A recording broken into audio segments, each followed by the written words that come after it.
매일 성경 묵상을 돕는 해설 가이드입니다. 안녕하세요. 묵상 코치입니다. 함께 읽고 나눌 말씀은 시편 132편에서 134편까지 말씀입니다. 오늘 말씀은 다윗과 이스라엘 백성의 하나님을 향한 갈망을 노래합니다. 그들은 단순한 물질적 풍요나 국가적 번영을 넘어 하나님의 임재를 갈망했습니다.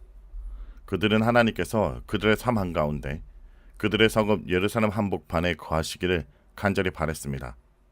이 시편들은 우리의 갈망이 궁극적으로 누구를 향해야 하는지, 그리고 그 갈망이 채워졌을 때 어떤 진정한 만족과 기쁨이 찾아오는지를 보여줍니다. 우리의 일상적인 갈망이 그저 욕망의 쳇바퀴에 머무는 것이 아니라 하나님을 향한 거룩한 열망으로 변화될 때 비로소 우리는 진정한 의미를 발견하게 될 것입니다. 시편 132편은 다윗의 열정적인 서원으로 시작됩니다. 다윗은 하나님의 성전을 짓고 하나님의 궤를 위한 거처를 마련하기 전에는 쓰지 않겠다 맹세합니다. 이것은 단순히 건물을 짓겠다는 건축 계획이 아닙니다. 이것은 다윗의 존재론적 갈망입니다. 그는 자신의 왕국이 아닌 하나님의 집이 먼저 지어지길 바랬습니다. 그의 삶의 가장 중요한 우선순위는 바로 하나님의 임재였습니다. 그는 하나님의 임재가 없는 왕궁의 화려함은 아무 의미가 없다 생각했습니다. 하나님은 이러한 다윗의 간절한 소원을 기쁘게 받으십니다. 6절부터는 예루살렘으로 언약궤를 옮겨온 사건이 해상됩니다. 우리가 그것이 에브라다에 있다함을 들었으니 나무밭에서 찾았도다. 에브라다는 베들레헴의 옛 이름입니다. 오랫동안 방치되었던 언약궤를 찾아 예루살렘으로 가져온 것은 다윗의 열정이 맺은 결실이었습니다. 그리고 11절부터는 하나님의 응답이 선포됩니다. 하나님은 다윗에게 영원한 언약을 주십니다. 11절에 여호와께서 다윗에게 성실히 맹세하셨으니 변하지 아니하실지라. 이르시기를 내 몸의 소생을 내 왕위에 둘지라. 이 약속은 다윗의 후손으로 오실 예수 그리스도에 대한 예언입니다. 하나님은 다윗의 열망이 돼 그가 상상했던 것 이상의 것으로 응답하셨습니다. 한 시대의 왕궁을 넘어 온 세상을 통치하실 영원한 왕을 허락하셨습니다. 우리의 열망이 하나님을 향할 때 하나님은 우리가 생각하는 것 이상의 방식으로 응답하십니다. 우리는 작은 성공과 만족을 구하지만 하나님은 우리 삶 전체를 통해 그분의 위대한 구원 계획을 이루어 가십니다. 이어서 시편 133편은 짧지만 강력한 메시지를 담고 있습니다. 보라, 형제가 연합하여 동거하며 어찌 그리 선하고 아름다운고. 이 시편은 공동체의 아름다움을 노래합니다. 이것은 단순한 친목 차원을 넘어섭니다. 시인은 형제들의 연합을 두 가지 의미를 통해 묘사합니다. 첫째는 기름 부음의 이미지입니다. 2절에 머리에 있는 보배로운 기름이 수염 곧 아론의 수염에 흘러서 그의 옷깃까지 내린 같고. 이 기름 부음은 제상직을 상징하며 거룩함과 성배를 의미합니다. 이는 공동체의 연합이 단순한 인간적 친교가 아니라 하나님의 거룩한 임재가 함께하는 영적인 사건임을 보여줍니다. 둘째는 이슬의 이미지입니다. 3절에 혈몬의 이슬이 시온산에 내린 같도다. 거기서 여호와께서 복을 명령하셨나니 곧 영생이로다. 헐몬산은 이스라엘 북쪽의 높은 산으로 만년설이 녹아내리는 곳입니다. 그곳에 풍성한 이슬이 먼 남쪽 시온산까지 흘러내리는 것은 불가능한 일입니다. 이는 하나님의 은혜가 상식과 자연 법칙을 뛰어넘어 풍성하게 임하는 모습을 상징합니다. 그리고 시인은 결론적으로 선언합니다.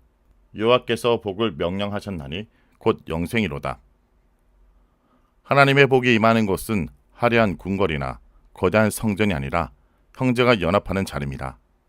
하나님의 임재는 갈등과 분열이 아닌 사랑과 용서로 하나 되는 공동체 속에 거합니다. 우리는 종종 하나님과 개인적 관계만을 중요하게 생각하지만 하나님은 공동체 안에서 일하시기를 기뻐하십니다. 우리의 가정, 교회, 그리고 사회 속에 깨어진 관계를 회복하고 서로를 용납하며 하나 되기를 힘쓸 때 그곳이 바로 하나님께서 복을 약속하신 자리입니다. 다음은 시편 134편입니다. 이 시편은 지극히 짧지만 경건한 분위기를 자아냅니다. 보라, 밤에 여호와의 성전에 서 있는 여호와의 모든 종들아, 여호와를 송축하라. 이 시편은 성전의 제사장들이나 레인들이 밤새도록 하나님을 찬양하며 예배하는 모습을 묘사합니다. 밤은 어둠과 위험, 그리고 피곤함의 시간입니다. 그러나 이들은 그 밤의 시간을 헛되이 보내지 않고 오히려 하나님을 예배한 시간으로 삼습니다. 성소를 향하여 너희 손을 들고 여호와를 송축하라. 이들은 손을 들고 기도하며 찬양합니다. 이 찬양은 단순히 노래하는 행위를 넘어 하나님께 대한 온전한 헌신과 경외를 의미합니다. 그들은 어둠 속에서도 하나님이 여전히 살아계시고 통치하신다는 사실을 선포합니다. 그리고 3절은 밤을 지새우는 예배자를 향한 축복의 메시지입니다. 천지를 지으신 여호와께서 시온에서 내게 복을 주시지어다. 밤의 예배자들은 하나님께 찬양을 올리고 하나님은 그들에게 복을 내려주십니다. 이 축복은 그들의 수고에 대한 단순한 보상이 아니라 하나님과 깊은 교제를 통해 주어지는 영적인 풍요입니다. 우리 삶에도 어두운 밤이 찾아올 때가 있습니다. 고난과 절망, 그리고 외로움의 시간들입니다. 세상은 이 밤을 헛되이 보내라고 유혹합니다. 하지만 진정한 믿음은 그 밤에도 하나님을 향해 손을 들고 찬양하는 것입니다. 우리 삶의 가장 깊은 어둠 속에도 하나님은 여전히 우리와 함께 하시며 우리에게 소망과 복을 주십니다. 우리는 시편 132편에서 134편을 통해 다윗과 이스라엘 백성, 그리고 성전 예배자들의 갈망이 무엇인지를 보았습니다. 그들의 갈망은 궁극적으로 하나님의 임재였습니다. 하나님의 임재를 위한 거처를 마련하고자 했고 하나님의 임재가 머무는 연합된 공동체를 꿈꿨으며 하나님의 임재 앞에 밤을 새워 예배했습니다. 이들의 갈망은 단순히 종교적 열심이 아니었습니다. 그것은 곧 우리 삶의 목적에 대한 이야기입니다. 우리는 무엇을 갈망하고 살아갑니까? 더 큰 집, 더 좋은 차, 더 높은 자리입니까? 이 모든 것은 삶의 한 부분일 수 있지만 우리의 존재를 완전히 만족시킬 수는 없습니다. 진정한 만족과 기쁨은 하나님 그분 자신에게만 찾을 수 있습니다. 우리 마음속 깊은 곳에 있는 공허함은 오직 하나님의 임재로만 채워질 수 있습니다. 오늘 우리의 갈망을 다시 한번 점검하기 원합니다. 말씀을 놓고 기도하겠습니다. 주님, 오늘 말씀을 통해 우리 마음속에 있는 헛된 갈망을 주님 앞에 내려놓습니다. 다윗이 온 마음을 다해 주님의 초소를 갈망했던 것처럼 우리도 주님의 임재를 삶의 가장 중요한 우선순위로 삼게 하여 주옵소서. 주님, 이 시대의 분열과 갈등 속에서 우리의 가정과 교회가 시편 133편의 아름다운 공동체가 되게 하여 주옵소서. 서로를 용납하고 사랑하며 하나 되어 주님의 복이 임하는 거룩한 초소가 되게 하여 주옵소서. 우리의 연약함과 이기심을 십자가 앞에 내려놓고 오직 주님의 사랑으로 서로를 섬기게 하옵소서. 예수의 이름으로 기도합니다. 아멘.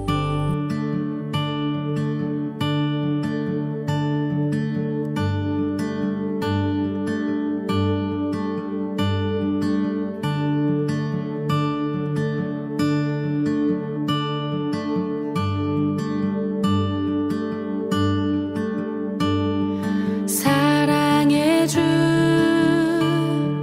내 안에 계시네.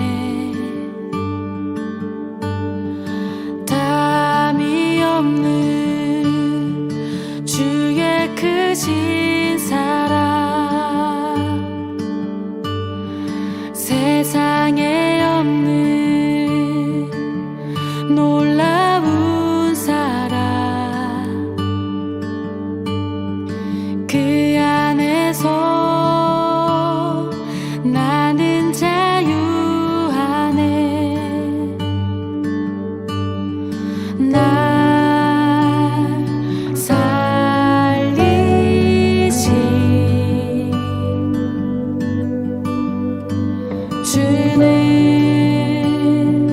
내 전부. 나도 모르던 외로움과 슬픔을 내 주님은 다 아시네. 이제 일어나 주를 보내 사랑한다 말하시네.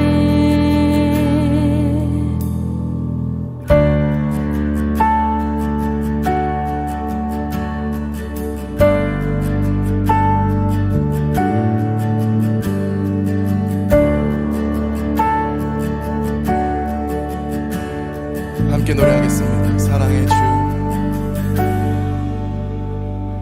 사랑의 주,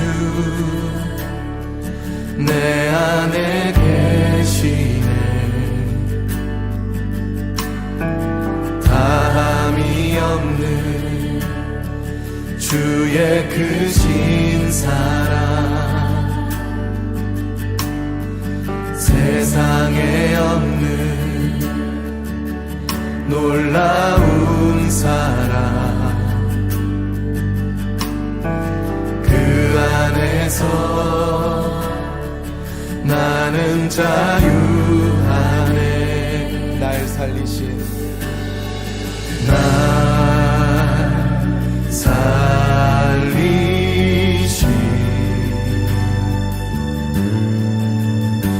주는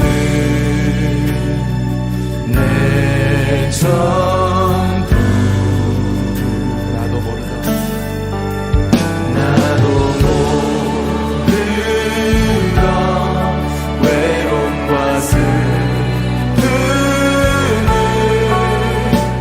내 주님은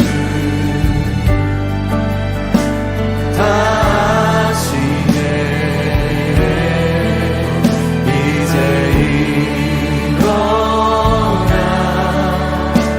주를 보내 사랑한다 말하시네. 나도 모르던, 나도 모르던 외로움과 슬픔을 내 주님은 다 아시네. 이제 일어나 주를 보내 사랑한다 말하시네.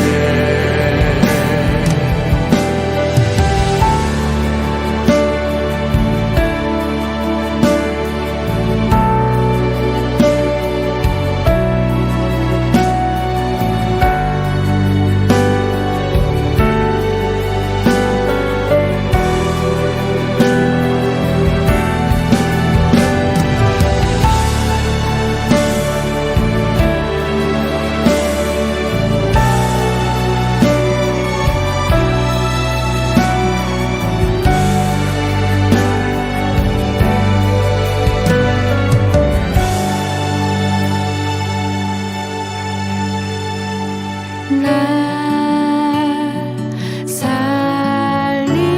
살리신 주는 내 전부. 날 살리신, 날 살리신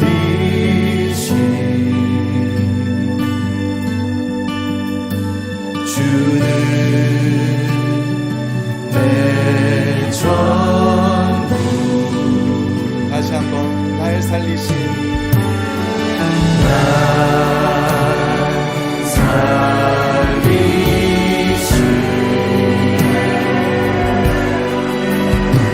주는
나